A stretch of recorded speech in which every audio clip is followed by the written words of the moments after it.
Bonsoir. Nous sommes toujours en ce vendredi saint, dans ce jour du plus grand amour, où Jésus donne tout pour notre salut, pour notre vie, pour la vie du monde. Et ce matin, j'évoquais cet amour sous le signe du Cantique des Cantiques, de l'amour nuptial du Christ qui donne sa vie pour l'Église, son épouse. Je disais qu'à travers cette lumière, toute l'histoire du monde, l'histoire aussi de nos vies, qui se vivent comme une histoire d'amour, comme un jeu de cache-cache, où Dieu nous cherche et où nous le cherchons.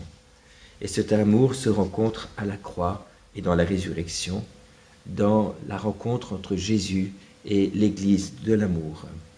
Eh bien, cet après-midi, je voudrais vous parler de l'amour du Père que nous révèle le cœur transpercé de Jésus.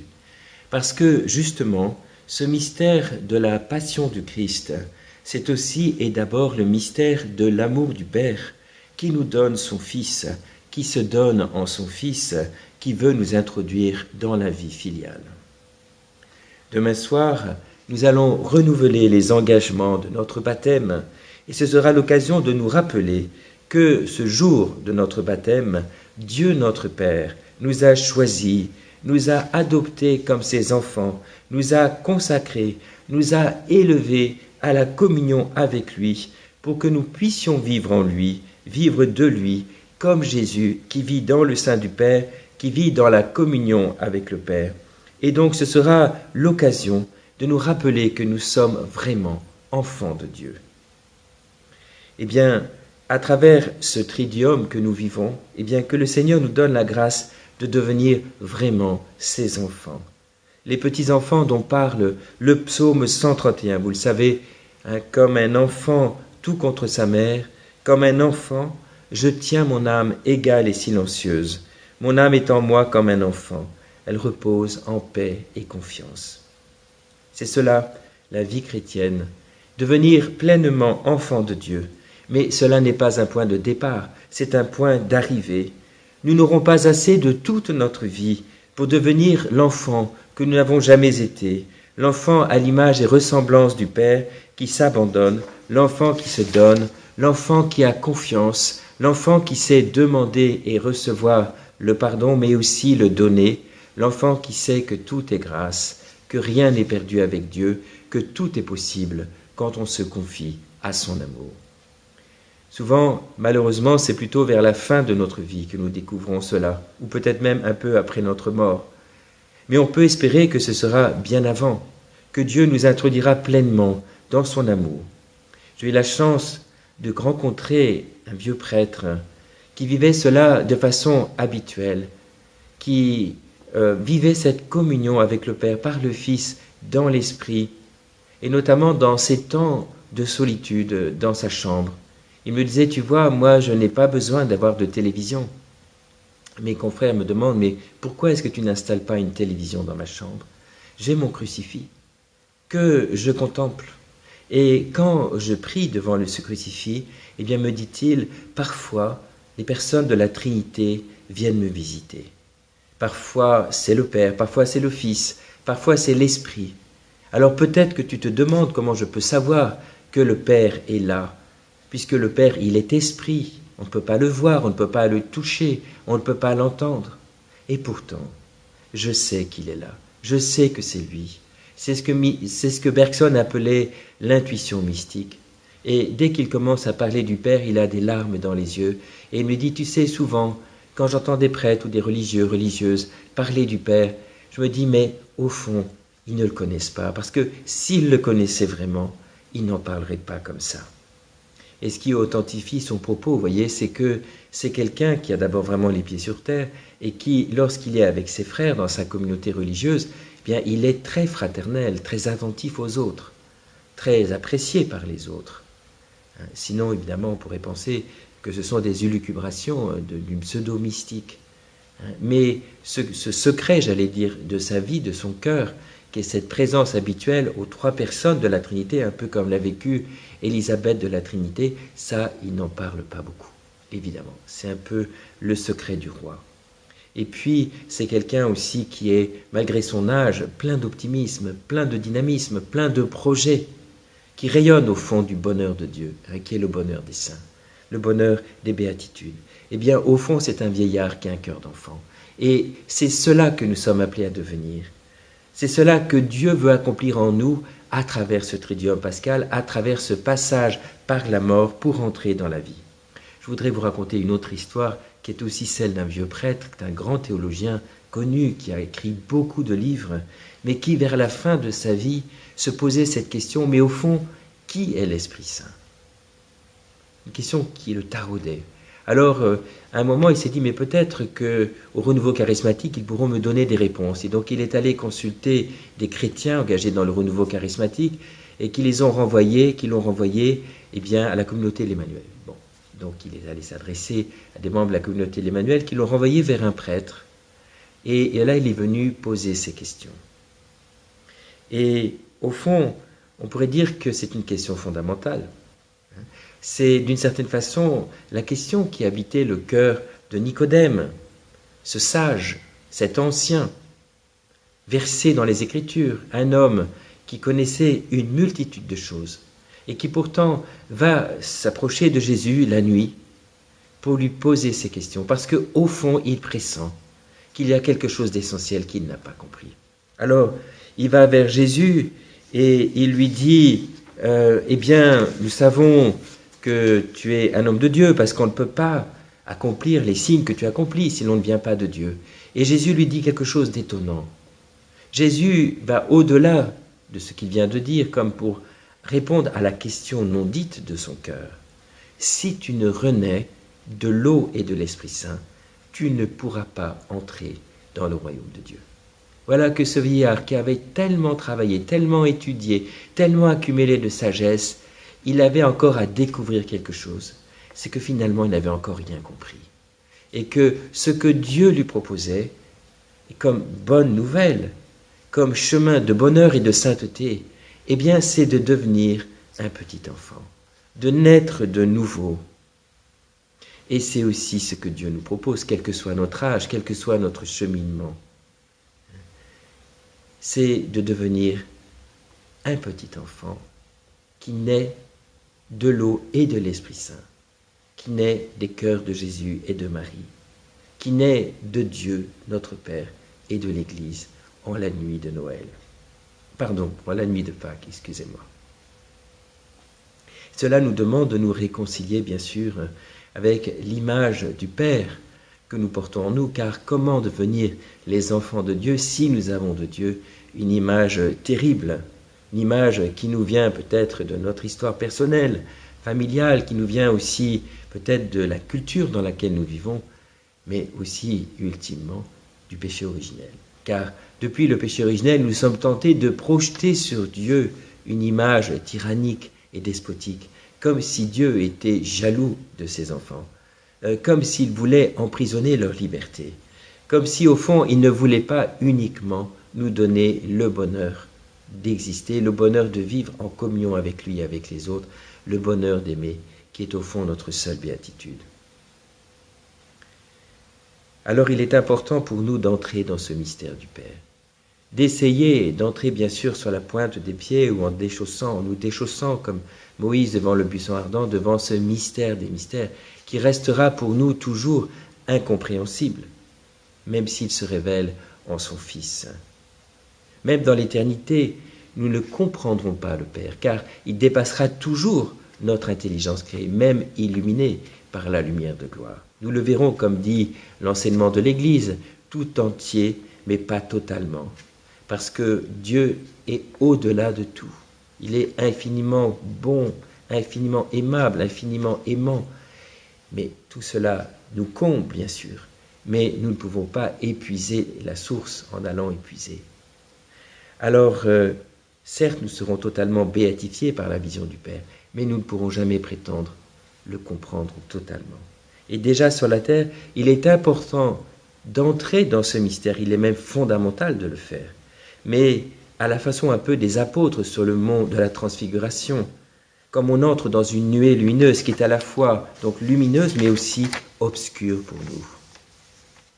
Et pour le faire, pour entrer dans ce mystère de Dieu comme Père, Nous avons une porte qui nous est offerte à travers le XXe siècle et à travers le magistère du pape Jean-Paul II, comme celui du pape François. Eh bien, c'est le message de la divine miséricorde qui a été confié à sainte Faustine, Marie-Faustine Kowalska, en Pologne entre 1931 et 1938. Ce vendredi saint commence la grande neuvaine de la miséricorde qui va nous conduire jusqu'à la fête de la miséricorde dans 9 jours, le 8e jour après Pâques, le dimanche in albis, qui est aussi le jour où l'on fait mémoire de l'apparition du Christ ressuscité à son apôtre incrédule, l'apôtre Thomas. En fait, cette neuvaine exprime que tout commence à la croix, tout commence le vendredi saint.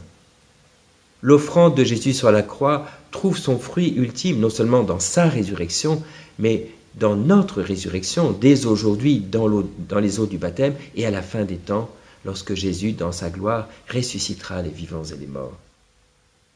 Et donc, cette neuvaine de la miséricorde nous fait parcourir le chemin du calvaire au tombeau vert et à l'ouverture de nos propres tombeaux, de tout ce qui nous empêche de vivre de la vie même de Dieu, de la foi, de l'espérance et de la charité. Alors, il est important d'essayer de comprendre ce que Dieu a voulu dire au monde à travers ce message de sainte Faustine et de saint Jean-Paul II. Donc, je rappelle brièvement le contexte. Faustine était une humble religieuse qui était entrée dans une congrégation dédiée à la divine miséricorde, du moins aux œuvres de miséricorde, notamment en faveur des jeunes filles en difficulté. Congrégation d'ailleurs dont le charisme est d'origine française. Il est né à Bordeaux au XIXe siècle d'une fondatrice du nom de Marie-Thérèse de Lamoureux. Et donc, sainte Faustine, avant de recevoir ces révélations, a vécu très humblement comme sœur, portière, jardinière, cuisinière, une miséricorde au quotidien, dans sa vie ordinaire et sa vie cachée. On montre à Cracovie, dans le monastère où elle est morte, la cloche du couvent comme une relique, parce qu'un jour, un mendiant est venu sonner à cette cloche et sainte Faustine, Marie-Faustine Kowalska, est venue lui ouvrir et le mendiant lui a demandé à manger. Elle est venue lui apporter de la nourriture. Et le mendiant a mangé et ensuite l'a remercié en lui disant « Je te remercie, je suis le Christ, je suis venu du ciel parce que là-haut on m'avait parlé de ta charité, je ne suis pas déçu et je remonte maintenant vers le ciel. » Et donc Faustine vivait au quotidien ses œuvres de miséricorde, d'ailleurs sans trop employer le mot lui-même. Il s'agit d'abord de le vivre plutôt que d'en parler. Et à partir de 1931, comme vous le savez probablement, elle reçoit cette demande de la part du Christ de l'institution d'une fête liturgique en l'honneur de la miséricorde le dimanche après Pâques, un peu comme sainte Marguerite Marie au XVIIe siècle avait reçu la demande de l'institution d'une fête en l'honneur du Sacré-Cœur en l'octave de la fête Dieu. Et donc, à travers cette demande, c'est toute une dévotion à la miséricorde, à travers l'image de la miséricorde, le chapelet de la miséricorde, l'heure de la miséricorde, les prières que Jésus va enseigner à sainte Faustine, qui sont très belles, qui sont des prières de facture à la fois trinitaire et eucharistique la plupart du temps. Et Faustine va œuvrer pour cela avec l'aide de son père spirituel, le père Soposco, qui sera béatifié, et elle s'éteint à l'âge de 33 ans, l'âge du Christ miséricordieux, en 1938. Elle n'a pas encore vu, bien sûr, la réalisation de ce qui lui a été demandé par le Christ lui-même, mais ceci va s'accomplir à travers la médiation d'un autre jeune Polonais du nom de Karol Wojtyła qui arrive à Cracovie l'été qui précède la mort de sainte Faustine. Il ne connaît pas sainte Faustine, mais il va découvrir son message lorsqu'il va rentrer à l'université de Cracovie. Un de ses confrères, de ses compagnons, va lui parler de ce message. Et par la suite, lorsque l'université va être fermée à cause de la guerre, eh bien, Karol va travailler d'abord dans une usine, dans une carrière de pierre, puis dans une usine. Et cette usine est située à peu près 1 kilomètre du monastère de sainte Faustine. Et donc, tous les soirs, en sortant de son travail, il passe devant ce monastère et il s'arrête dans la chapelle du monastère pour prier. Donc, on peut dire que dès l'âge de 18-19 ans, eh bien, le jeune Karol Wojtyła est formé à ce message.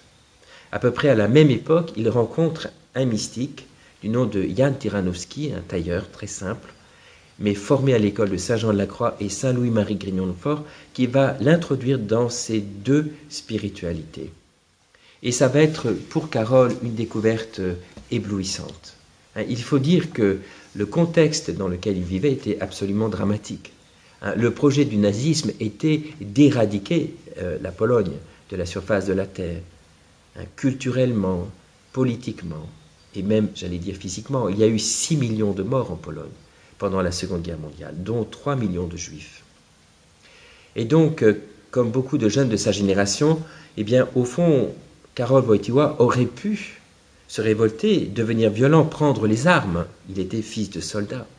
Lui-même était dans une situation dramatique. Il avait perdu toute sa famille. Il ne lui restait plus que son père qui est décédé au début de la guerre. Et donc, il était absolument seul. Eh bien, dans cette situation de détresse, ce qui lui a permis d'entrer dans l'espérance, c'est de découvrir et le message de Sainte Faustine, mais aussi celui de Saint Jean de la Croix et de Saint Louis-Marie Grignon-de-Montfort. Et on pourrait dire que ces trois spiritualités convergent vers ce mystère de l'heure de la croix, qui est l'heure du Père, l'heure de la miséricorde, l'heure de Jésus, bien sûr, mais aussi l'heure de Marie, au pied de la croix. L'heure de la foi dans la nuit, quand apparemment le Père se cache, quand il semble que le mal triomphe. C'est l'heure aussi où Saint Jean va recevoir de Jésus Marie comme mère, et où Marie va accueillir Jean comme son fils. C'est au fond l'heure de la naissance d'une humanité nouvelle, représentée par Saint Jean, le disciple par excellence dans l'évangile de Jean. C'est l'heure de la femme qui enfante, celle dont parlait Jésus, dans le chapitre 16 de Saint Jean. La femme sur le point d'enfanter s'attriste parce que son heure est venue, mais quand un enfant est venu au monde, elle se réjouit. Elle oublie sa douleur du fait qu'un homme est là. C'est l'heure aussi dont parlait Jésus, bien sûr, lors du premier de ces signes qui annonçait le dernier des signes, le signe de la croix glorieuse, le signe du côté transpercé. C'est l'heure de la rédemption.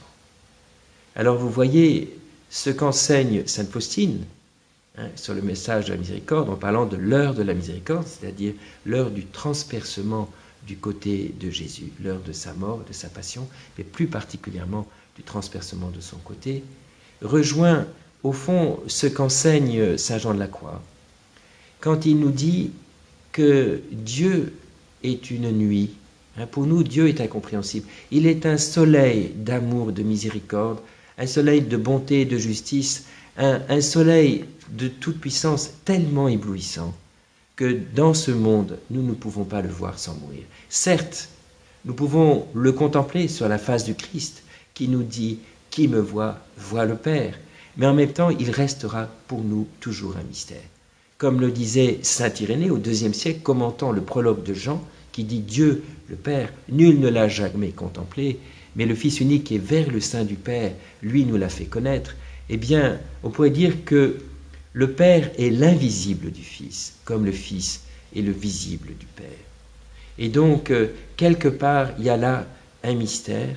Et Saint Jean de la Croix nous dit que Dieu est une nuit, mais une nuit d'aurore, c'est-à-dire une nuit traversée par une lumière très douce qui est au fond celle de l'amour, qui vient, j'allais dire, compléter celle de l'intelligence, lorsque on est face au mystère de Dieu dans la nuit de la foi.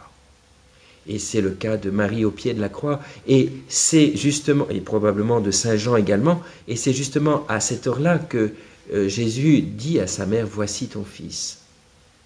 Et Jean reçoit de Jésus cette demande « Voici ta mère ». Et l'un et l'autre, immédiatement, dans l'obéissance de la foi, s'accueillent mutuellement.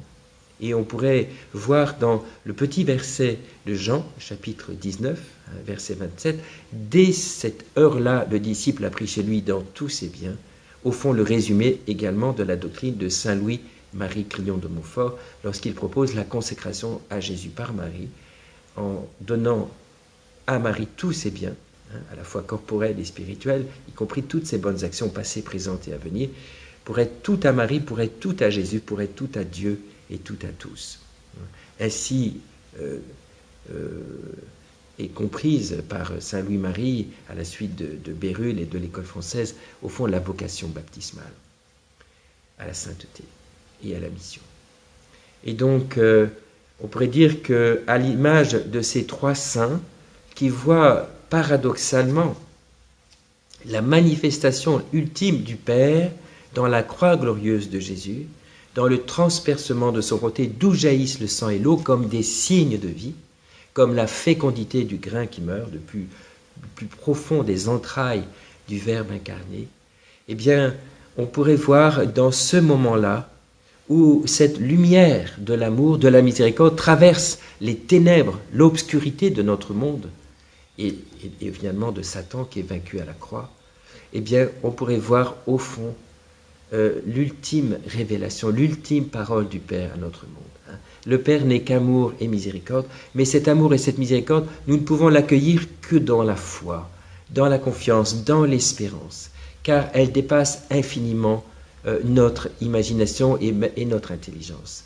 Finalement, on pourrait dire que le paradoxe de notre foi, c'est que Dieu n'est jamais autant à l'œuvre dans notre monde qu'au moment où apparemment il se cache le plus, à l'heure de la croix, à l'heure où Jésus va crier « Mon Dieu, pourquoi m'as-tu abandonné ?»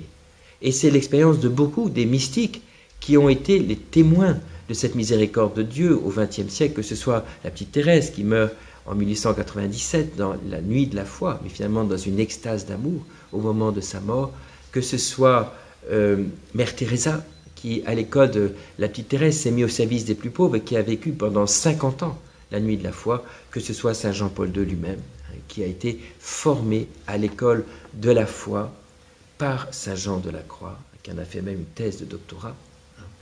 Et au fond, on pourrait dire qu'il y a là quelque chose qui est tellement important pour notre monde d'aujourd'hui, de comprendre que justement Dieu est amour, Dieu est miséricorde, mais que ce mystère-là de Dieu comme Père, nous ne pouvons l'accueillir que dans la foi.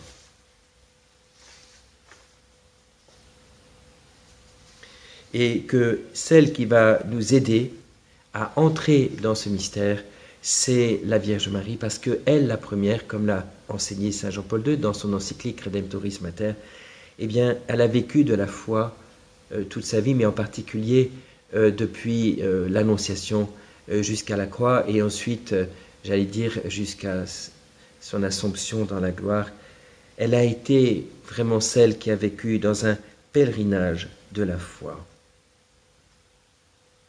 Alors, dans ce siècle qui a été le XXe siècle, le siècle des idéologies, né des idéologies athées du XIXe siècle, les totalitarismes qui ont conduit à la mort de tant de victimes innocentes, dont bien sûr le communisme et le nazisme, eh bien, dans ce siècle marqué par la nuit, où le mal semble par certains moments triompher, eh bien, Marie a été donnée aux chrétiens pour pouvoir accueillir d'une façon particulière l'amour du cœur de Jésus et à travers lui l'amour du Père et l'amour des hommes.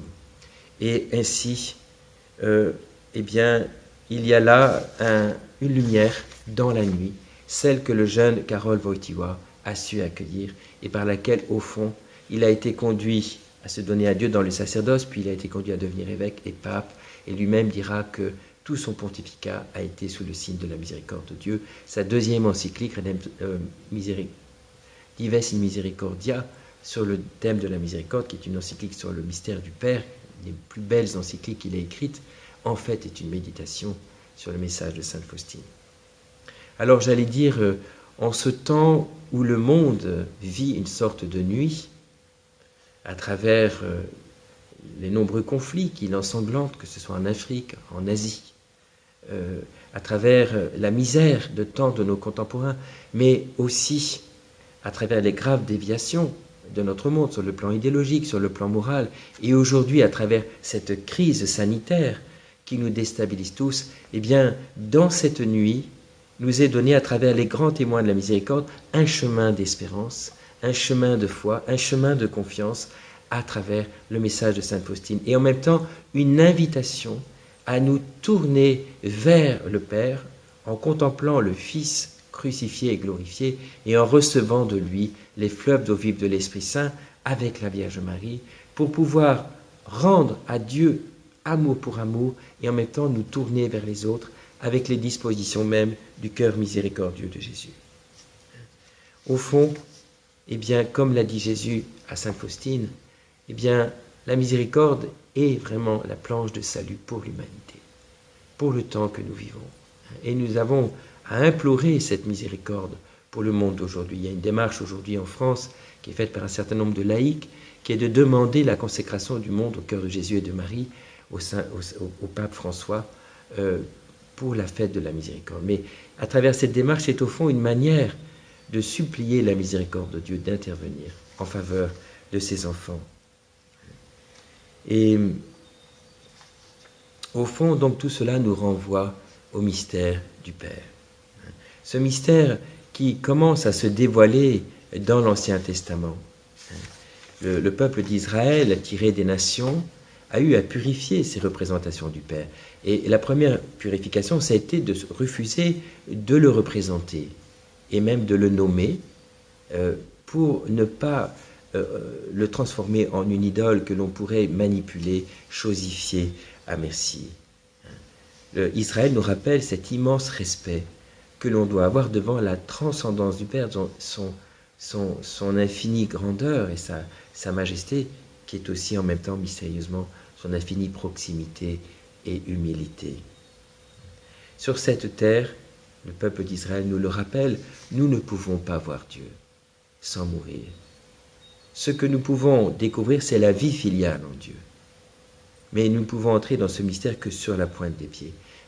Dans son expérience de la grandeur et en même temps de la proximité de Dieu dans son histoire, Israël a développé quelque chose qui est la compréhension justement de ce que c'est que la miséricorde de Dieu, qu'il a qualifié avec deux termes, celui de Racham, Rechem, Rachamim au pluriel, les entrailles maternelles de Dieu, comme l'utérus maternel. Dieu est comme une maman qui, a emporté son enfant pendant 9 mois, ne peut se résoudre à l'abandonner, même si cet enfant la transperce.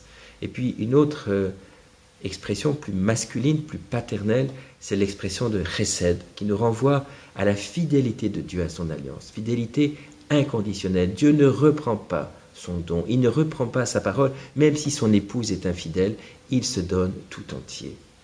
On pourrait dire, comme disait un petit enfant, que Dieu est un papa qui aime comme une maman.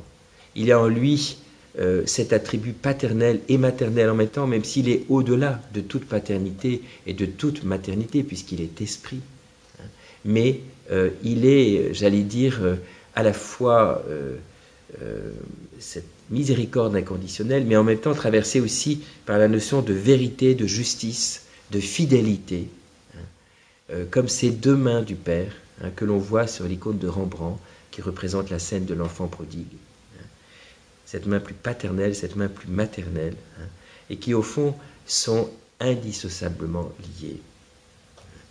Et donc, ce Père des miséricordes, eh bien, il ne cesse de nous chercher depuis l'aube de l'humanité, depuis la chute d'Adam et Ève, ce cri de Dieu, « Adam, où es-tu? Où te caches-tu » qui est au fond le cri du Père de l'enfant prodigue, qui attend le retour de son Fils, qui est toute l'humanité.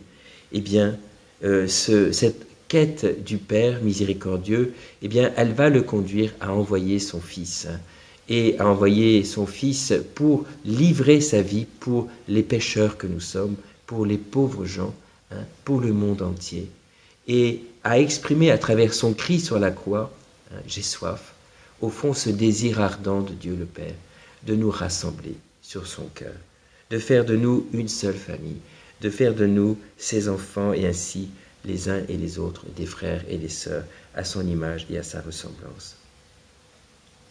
Si je peux me permettre de raconter une autre anecdote de ce prêtre dont j'ai parlé en premier, qui a eu l'occasion de beaucoup voyager, eh bien, il m'a raconté un jour qu'il s'était trouvé à prêcher une retraite aux religieuses de Mère Teresa en Afrique. Et dans sa prédication, à un moment, il dit à ses sœurs, mais vous savez, au fond, le charisme de votre fondatrice a rejoint l'intuition de saint Augustin. Dieu le Père, eh bien, il a soif que nous ayons soif de lui. Et à ce moment-là, il se rend compte que Mère Teresa est parmi les sœurs auxquelles il s'adresse, et alors il est tout embarrassé. Et il termine sa conférence un peu rapidement en se disant que peut-être Mère Teresa va le gronder. Et il sort de la salle de conférence et il entend effectivement des pas derrière lui. Il se dit, ça y est, voilà, je vais me faire un petit peu remettre les bretelles par Mère Teresa. Et effectivement, c'était elle qui vient vers lui et qui lui dit en anglais, mais « Who told you that » ? Qui vous a parlé de ça ? Alors il dit, mais je ne sais pas, c'est l'Esprit Saint ce matin dans ma prière.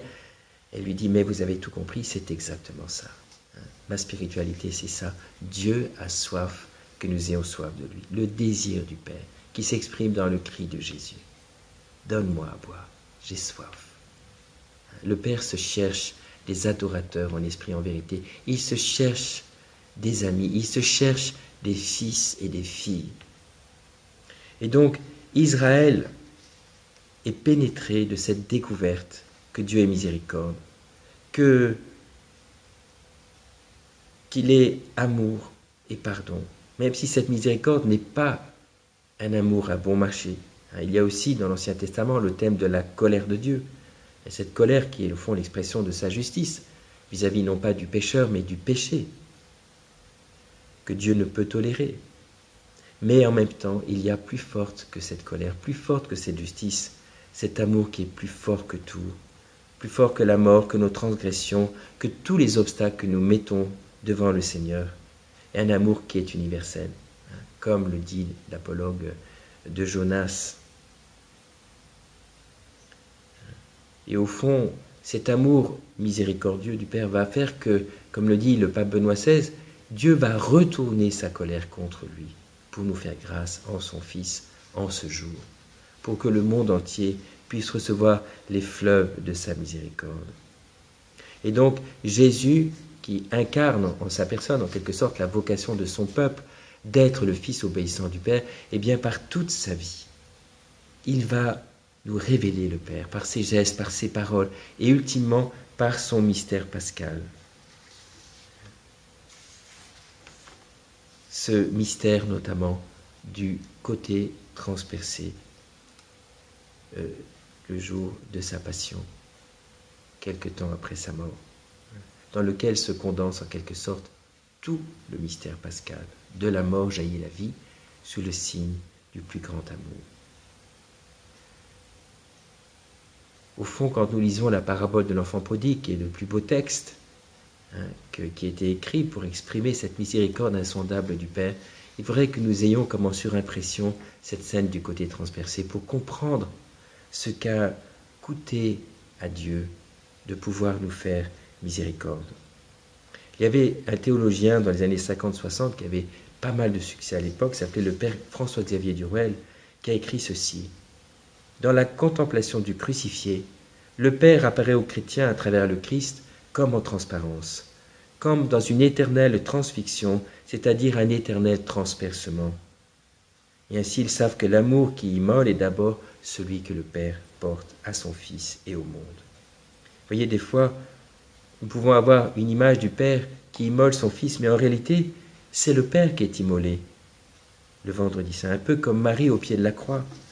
Marie, au pied de la croix, elle offre son Fils, bien sûr, mais son cœur est transpercé par le glaive de douleur, transpercé de compassion, même si elle encourage Jésus à aller jusqu'au bout de son martyre, comme la mère des 7 enfants qui, dans l'Ancien Testament, exhortait ses enfants à être fidèles à Dieu jusqu'au bout, jusqu'au don total de leur vie.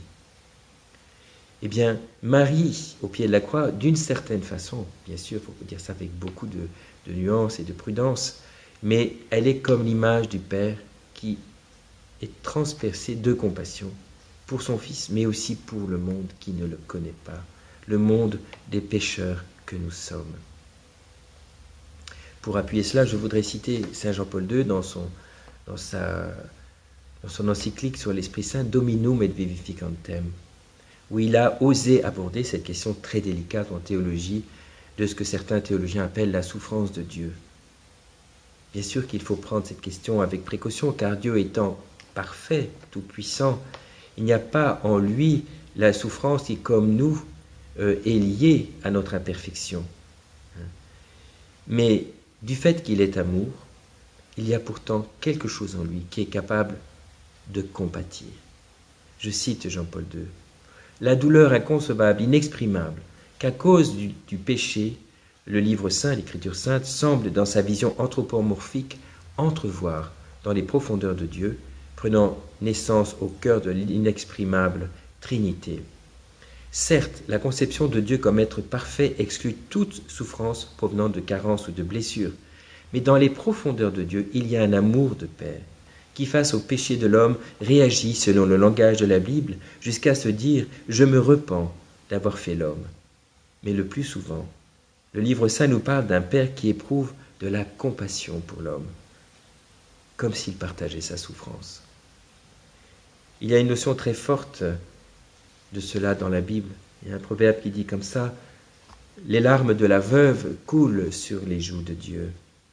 De même que Dieu se réjouit de la joie de ses enfants, il pleure avec ceux qui pleurent. En ce temps, Dieu, notre Père, mystérieusement, dans l'invisible, pleure sur le monde, comme son Fils au moment de la résurrection de Lazare, comme Marie dans certaines de ses apparitions. Il y a dans le mystère insondable de sa béatitude, dans le mystère trinitaire, il y a une place pour une compassion mystérieuse. Et c'est cette compassion qui l'a conduit à envoyer son Fils pour nous sauver. Un peu comme dans l'Ancien Testament, Dieu a envoyé Moïse vers l'Égypte en lui disant « J'ai vu la misère de mon peuple en Égypte ». Eh bien, dans le Nouveau Testament, il envoie son propre Fils. Les rabbins juifs, lorsqu'ils méditent sur l'épisode du buisson ardent, ils disent qu'au fond, ce buisson, ça devait être un buisson d'épines qui symbolisait l'humiliation du peuple d'Israël en Égypte. Et le feu qui habitait ce buisson était comme l'image de Dieu qui était au milieu de son peuple en souffrance. Eh bien, aujourd'hui, plus que jamais, par sa croix glorieuse, Dieu notre Père, qui vit en son Fils, comme son Fils vit en lui, eh bien, partage d'une certaine façon le mystère aussi de notre humiliation, de nos épreuves, de nos souffrances, de nos difficultés. C'est au fond ce que Jésus nous révèle aujourd'hui par sa croix. Et donc, ce don de la miséricorde infinie du Père, il s'exprime bien sûr au plus haut point dans ce vendredi saint. Il s'exprime par exemple à travers ces paroles de miséricorde que Jésus donne dans l'évangile de Luc, avant de mourir. « Père, pardonne-leur, ils ne savent pas ce qu'ils font. » Ou encore, au bon larron, « Dès ce soir, tu seras avec moi dans le paradis. » Jésus, sur la croix, nous révèle notre vocation d'homme, qui est de devenir image et ressemblance du Père des miséricordes, qui fait tomber la pluie sur les bons et sur les méchants, qui refuse d'abandonner ses enfants rebelles, qui ne cessent de le renier en face, de le rejeter. Comme aujourd'hui, Dieu continue de s'occuper de chacun de nous, malgré nos révoltes, malgré nos infidélités, malgré nos égoïsmes. Alors aujourd'hui, en ce vendredi saint, le pardon du monde coule de la croix. Tout à l'heure, dans la liturgie du vendredi saint, nous avons eu l'occasion de vénérer les blessures du Christ, ces plaies qui vont devenir glorieuses dans la résurrection. Et nous le faisons au fond pour toute l'humanité, parce que c'est pour toute l'humanité que Jésus aujourd'hui a versé son sang. Et dans ces plaies glorieuses, nous adorons aussi l'amour du Père, qui se donne en son Fils et dans le don de l'Esprit Saint. Et nous supplions Dieu de faire que ces blessures, ces plaies glorieuses du Christ, soient le lieu de la guérison de toute notre humanité. Qu'elles viennent guérir les plaies de nos cœurs, les plaies d'une humanité déchirée par les divisions, par la haine, par la misère, par les conflits de toutes sortes, par l'incrédulité, par le mensonge. Et nous demandons que cet amour miséricordieux qui jaillit de la croix puisse transfigurer le monde.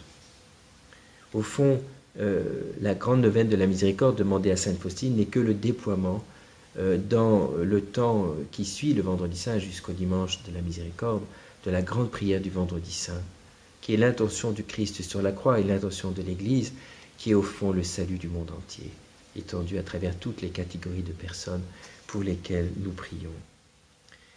Et c'est l'intention, on pourrait dire, de chaque messe. En ce vendredi saint, il n'y a pas de messe célébrée.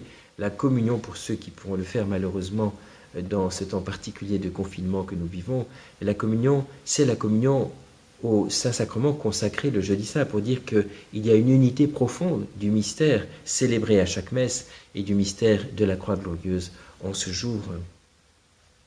Eh bien, chaque messe, elle est offerte pour les intentions du vendredi saint, pour les intentions du monde entier. Nous-mêmes, qui, comme chrétiens, participons à la messe, nous y participons, comme nous le disons nous-mêmes pendant la liturgie, pour la gloire de Dieu et pour le salut du monde entier. Et cela nous est rappelé par le message de la divine miséricorde. Mon Dieu, je vous offre le corps et le sang, l'âme et la divinité de notre Seigneur Jésus-Christ, pour la rémission de mes péchés et de ceux du monde entier. Par sa douloureuse passion, sois miséricordieux pour nous et pour le monde entier.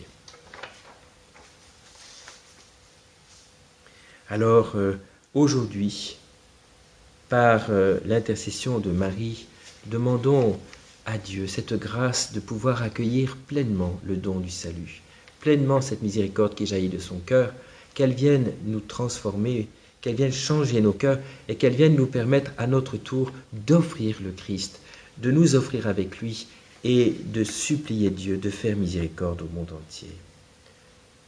Ce monde ne connaîtra pas la paix tant qu'il ne se tournera pas vers ma miséricorde, disait Jésus à sainte Faustine. En ce mystère du vendredi saint, le Père nous tend les bras en son Fils. Il veut nous attirer vers lui jusqu'à répandre son esprit et nous permettre ainsi de lui donner à boire en son Fils, je voudrais dire d'une certaine façon de lui faire miséricorde, mais bien sûr d'abord nous-mêmes de recevoir cette miséricorde de son côté transpercé. Il veut des pécheurs pardonnés que nous sommes, faire des êtres de pardon, des êtres de miséricorde, de façon à ce que nous puissions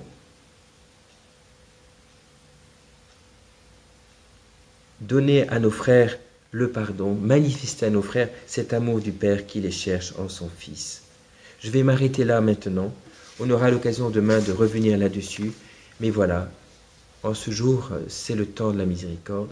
Que cette miséricorde coule sur le monde, qu'elle vienne sauver le monde d'aujourd'hui, qu'elle vienne nous rendre plus semblables à notre Père du ciel. Nous pouvons méditer en ce jour le chapelet enseigné à sainte Faustine par le Christ lui-même. Mon Dieu, je t'offre le corps et le sang, l'âme et la divinité de ton Fils, notre Seigneur Jésus-Christ, pour la rémission de nos péchés et ceux du monde entier. Par sa douloureuse passion, sois miséricordieux pour nous et pour le monde entier. Dieu saint, Dieu fort, Dieu immortel, prends pitié de moi. Au sang et eau qui avait jailli du cœur de Jésus, comme source de la miséricorde pour nous, j'ai confiance en toi. Au nom du Père, et du Fils, et du Saint-Esprit. Amen. Bonne méditation.